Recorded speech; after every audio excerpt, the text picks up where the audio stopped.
Be proactive about whatever's going good, bad, or ugly. Hi everyone, Matthew Kruse with Comstock Investments. I have a special guest with me. You've probably seen him before.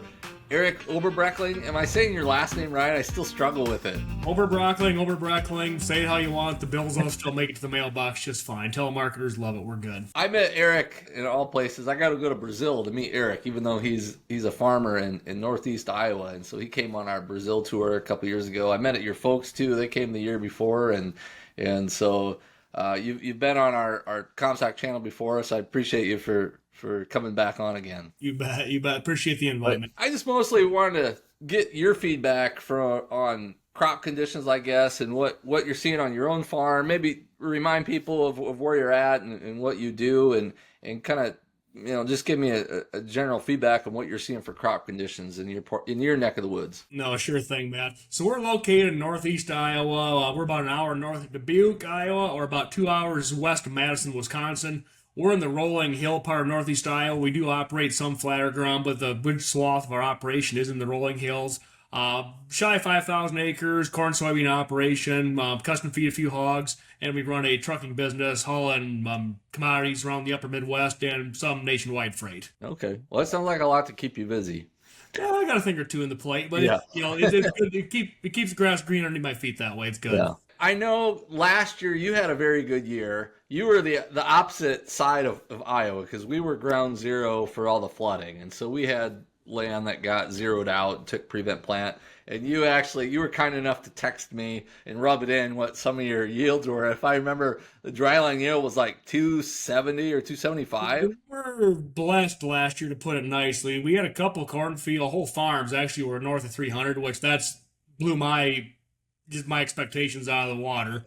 The whole farm average around 255 last year, was probably 20-30 bushel better than farm best. And honestly, last May and part of June, I thought we were way too wet. I thought we looked kind of rough for a good swath of growing season. So where it came from, it just proves it's all in the finish, not necessarily how you start the growing season. You mentioned you had some fields that did 300 that blew away your expectations.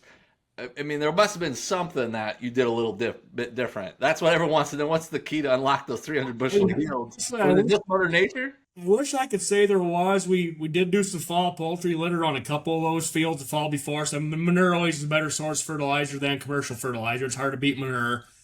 But other than that, no, nothing that much different. Just put nitrogen, P and K on, fungicide, the standard groceries. We didn't pour a lot of micros or foliar feed or any of that nature on. Just put a standard grocery list of stuff. In all honesty, just Mother Nature still holds a lot of the cards. Well, I know there's a lot of people in our area that think they have 300 bushel potential, and I hope they do.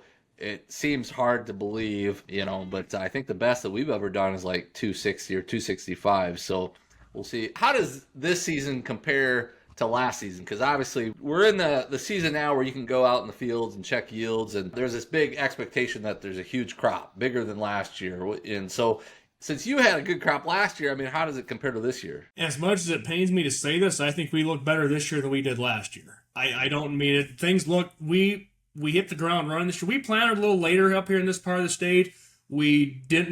Some folks planted ahead of Easter. We got a 7-inch rain event over the week around and following Easter, and it stayed cold for 2 weeks after. So a lot of I would bet half or better of the soybeans that got planted early got replanted or got a half a stand spotted back in. And I bet about half the corn that got put in early got replanted. So that being said, most of our corn all went in May.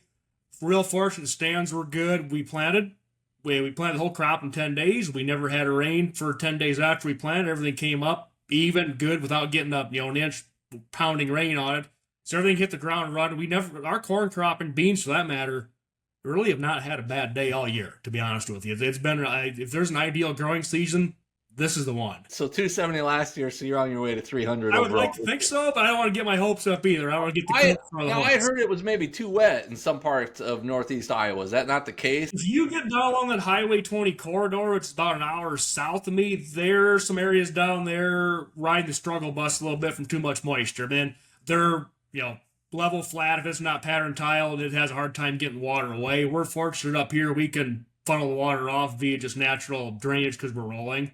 But that area, part of the state, there's the tile lines are showing up, and you can see between the tile lines in July and August here, so they're well watered. So at our farm, in the month of June and July, just June and July, I had fields that got close to 18 inches in 2 months. Okay. Now, the thing about that is it was extremely well distributed. It was like I never got more than 2 inches at any one time. And so it was like you get an inch on Tuesday, you get another inch on Thursday. And so it wasn't like this huge deluge, which we had last year. But it still makes me concerned about potential for nitrogen loss in some of these areas that got too much rain. Do you see that as being an issue on your farm or any place? That's a real concern. Well, fortunate or unfortunate, last fall we did not get any ammonia put on or no any fall nitrogen put on, so all of our nitrogen went on this spring, either week 10 days ahead of planting. Basically, that late April is most of our nitrogen went on, and we top dressed some urea and sulfur out there late May, early June on some acres. We're not seeing a whole lot of nitrogen loss for the most part on anything that had spring ammonia. Anything that went on last fall, I've heard some reports that the guys are starting to run out of gas a little bit there. What we've seen from a season-wide moisture or rainfall standpoint, we're season to date, I think we're in that 18 to 20, 21 inch rain here. So we're in a real ideal spot from a moisture standpoint. Do you do any Y drops? We do not. Say most of our ground's all contoured and hills, and the terrain does not lend itself for a lot of late season nitrogen application.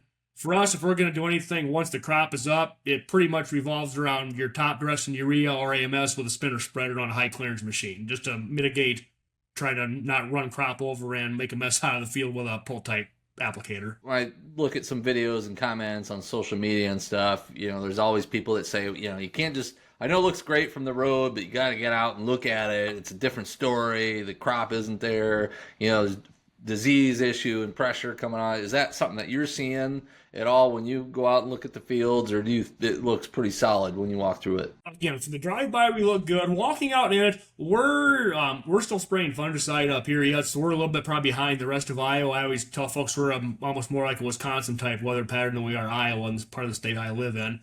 But pollination seems to have gone well. I haven't seen any of the tassel wrap you've seen on social media. We haven't had any of that going on. There is some disease pressure showing up, a little bit of southern in the area. Our county fair just last week, I was talking to the local seed representative there. A little bit of tar spot starting to show up, but if there's going to be a year for disease, especially in our neck of the woods, it's probably going to be this year.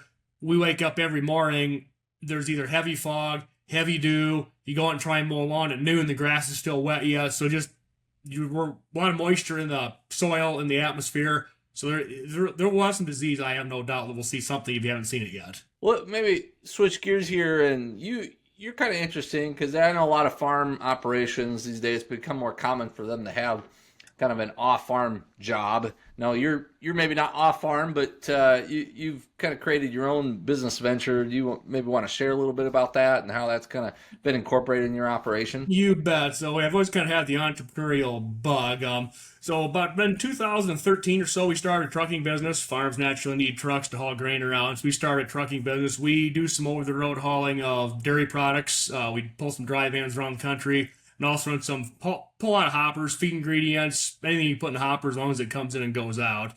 Been a good sideline business. It allows for our farm operation to have the flow of trucks that we need in the fall. So we farm over about a 50-mile expanse, which a lot of times having the truck to be able to move the grain is always the challenge if you want to farm further away from your home base.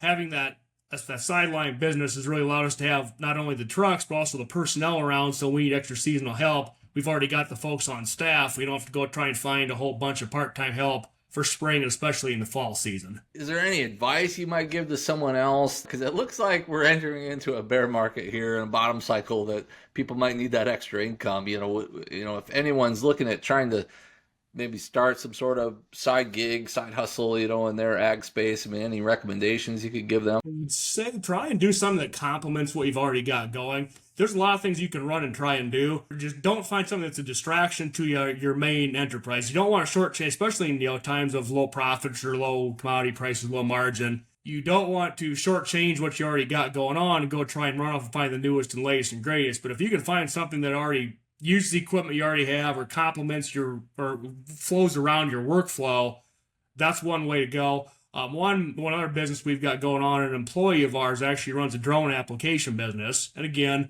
we've got acres that we need covered. This time of year in a grain farm, we're naturally a little bit slower. So if there's a time we could spare some labor, this time of year we've got some extra labor to spare. So we started a drone application business. And we also picked up basically a dealership of doing sales and service work on selling anything agricultural related when it comes to drones, trailers, or sprayer tender trailers, things of that nature. So try to find something that complements is the biggest thing I can say for if you're looking for small farm income or off farm diversification strategy. You got a lot going on. It seems like you see more and more about drone applications. I don't know if you can tell me what percent of your spraying capacity or operations is done by drones at this point. Is it? Well, so interesting you mentioned that. We have totally left the helicopter and airplane space. We've done drone application of all the fungicide on our farm. This will be the third season we've done that. Hired done the first year, done it in-house the last two. In our general area here, there's still helicopters running around. Ground rigs around here, nobody ground rigs fungicide. Our terrain just doesn't lend itself for a ground rig. Talking to the local agronomist again at the county fair last week, he peddled some chemical wholesale. He actually said this is the first year all the fungicide they sold out of their location is going on via drone. Oh, wow. It's really grabbing traction in this area. But we're a lot of smaller fields. The terrain's rough. It's a really good fit. It fits well for our area. Yeah, I could see that. I hadn't thought about that. That the terrain obviously would have a lot to do with it. And it depends too.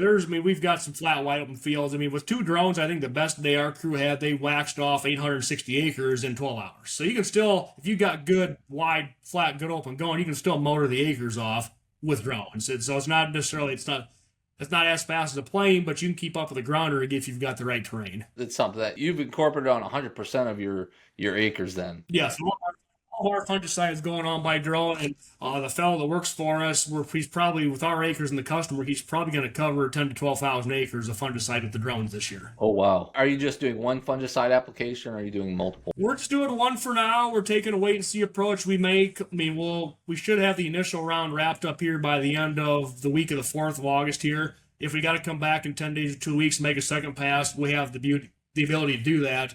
And that's the nice thing about the drones. When you call the retail center and they have a chopper or a plane come in, once those guys leave the area, they're gone. You can't get them back for a late season application, or if you want to run something early, you're kind of at the mercy of when the plane or choppers in the area. Whereas the drones, they're always here and accessible. Well, see, I'm learning something because I had the impression that drones were still kind of supplemental, but you're pretty much taking over a large segment of your spraying. We're committed at this point. I think it's safe to say with the drone space, we're off the bleeding edge of that new technology. You're on the leading edge now. I think they're here to stay. I think Helio's or DJI's got one in Europe or across the pond right now for like a 30 or 40 gallon tank on it. They're only going to get bigger and better from here. Technology's going to improve. And I think they're going to be around for a while. I might be eating my words 5 years from now, but right now I'm pretty comfortable in that statement. Appreciate you for sharing your insight. Is there anything else that you want to share about your operation or anything about the ag industry? Good, bad, or otherwise? Good, bad, or indifferent. Well, I think everybody knows we're in a period in the row crop side, everything's cyclical, not just ag in general. But it really feels like right now in the row crop space, I hope we're in somewhat of the bottom of the trench. You're going to see some consolidation coming here. The biggest thing is for most folks, I can preach, is to know your numbers. You need to be the one to make your cash flow, make your balance sheets, know your cost of production. Don't wait for the banker to come to you and want to have that meeting. Feel free to reach out to the banker. Good times or bad, especially if you got any kind of a hiccup coming. Don't sweep it under the rug and try and bamboozle the banker or your lender and hope, if they're not talking to me, hopefully it'll get better. If you got a problem, be proactive. There's a lot of things your lenders can do to work with you if they can get out in front of the problem soon enough. That would be I don't wish that upon anybody that they're in that space, but if you have an issue, be proactive about whatever's going, good, bad, or ugly. That's a good response. I thought you were going to say do more hedging with Comstock, but that's a good answer too. You're good at more hedging with Comstock. I'm joking. No, that's a very good point. I think you want to have that transparency, and it can be an awkward conversation. And, in the good times, I could tell the conversation with my lender shifted quite a bit. Like he's trying to encourage me to buy more equipment, do more things. And I'm like, I don't really need that. And he's like, oh, come on, you want to buy more stuff, don't you? And now I'm pretty sure, we're going to cut that off, and it might be a little bit different conversation this time around. But I will say it's easier too. You'll become a better producer in bad times. It's easy to overspend in good times. Oh, I bought a boat or bought a lake house. That's easy to do in good times. The tough times when you figure out how to get lean, how to make that new profit center. Oh, I've got an excavator, I've got a big skid loader, a dump truck sitting around. Do you do some earth moving? Find something else to do, and that's where that stuff comes from. Was when in the time of need, and I think we're in that time where a little additional revenue of any kind is welcomed, and it's very encouraged. Yeah, I mean, it's easy to fall in that trap in the good times, to start spending more money and you finance some of that stuff. And that was all the experience I had was you get like a 5-year note with John Deere Bank, and like the 4th or 5th year, it's like, man, I still owe money on this. It's like all beat up now, this tractor, whatever it was. All beat up and likely depreciate. That's what I've talked It's depreciating way down, and it was like, man, I'm still paying money on this. And now the 5 years later, the market cycle has changed, and it's a completely different outlook. And talking to a couple of lenders in the area, I think their comment was there's going to see some of that in the row crop space of terming out some debt that was things were bought for tax mitigation 2-3 years ago, wrote off, that's still being paid for, but the profits aren't there to write the checks anymore. So they're going to have to drag them out and turn that stuff out a little bit longer. That was a common theme from 2 separate bankers I visited with that we weren't in the same room with each other, but I caught that for 2 different folks. We're kind of at the tail end here of the crop now. You maybe got a little bit ways to go, as you say. You're more in the Wisconsin, but it seems like, if we can just make it through the next few weeks, okay. If we don't get too much heat, we, should be able to reach some of those upper ranges of our yield projections, And so I don't know about 300 bushels, but we're a little bit more modest, probably in the 250 area in our area. But I think 250 would be a great start. If I could take that again, I think most anybody can say if they can get 250, they'll be happy. And we're in the same boat here. We've got a lot of rain here the last couple of weeks. We can catch. I will say we don't need more rain, but if we can catch another inch or two here between now and the second week of September, I'd say we're all but pretty well home on this year's crop. That was a good thing you said that. We've had a tremendous amount of rain in July. I mean, how much more do you think you need here in August to complete the crop? Do you really need that much more? Well, we really probably don't need any. I mean, the bulk of the fields aren't going to suffer. I'd like rain. If we don't get rain, I think we'll be all right. You'll see some rock spots or some of your lighter soils. They might take the top end off if we don't get any more rain, but we're still mowing lawn up here every 4 or 5 days, the end of July and first part of August. I mean, if you run your lawnmower in August, that's usually a good sign if you've been well watered or still watered well. All right, well, Eric, I really appreciate your time. I'll let you go. Thank you very much. I appreciate the invitation, Matt, and hopefully this insight was somewhat helpful. Futures trading involves risk. The risk of loss in trading futures and/or options is substantial, and each investor and/or trader must consider whether this is a suitable investment. Past performance is not indicative of future results.